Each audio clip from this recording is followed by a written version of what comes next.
Check. Forest Garden Cemetery by the flowers.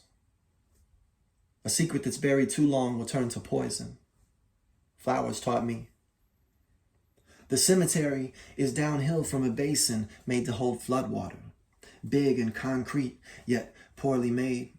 Every rainfall it simply fills and soaks for days. The water is trash, dead birds, food, leaves, shit. Everything the rain has picked up. Just before it reaches the breaking point and floods its edge, sickness spills over by design, out a drain, empties into the cemetery below, feeds the flowers surrounding the graves here. These flowers, fed and grown up out of disaster, are grayed from birth, covered in thorns, weeds. They begin to wither as soon as they bloom. Many of the graves are grown over, untended, long forgotten and given to these diseased. This is where he is buried. Stained headstones rot flat on the ground in a small cluster. The smell infect the nose, gag the throat. I stand choked among the ghosts and their poison-fed bed of flowers, growing wild above his body, easing back to the earth softly. Breathe in this cancered mess and remember him in my own selfish way.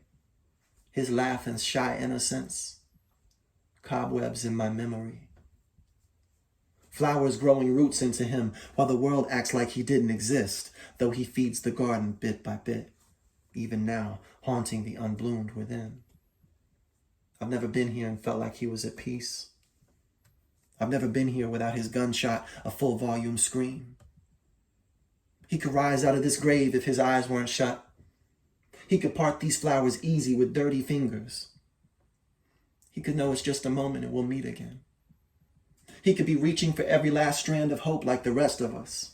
Lay the weight of the world upon your friends at their own risk. Some burdens must be carried alone, and don't be afraid of it. Here is the gun would you like to hold. Time heals all wounds, but this is not a wound. This is a scar. I saw it coming and I looked away. Here with the flowers and a brain bleeding, I face the world waiting. I'm lost in the memories I have left. Life grows without notice, ruin the story with death. The flowers wake and breathe. They listen, they feed. I said to this sick field, may all of the lonely escape. I spoke the field of dead flowers, you belong to me.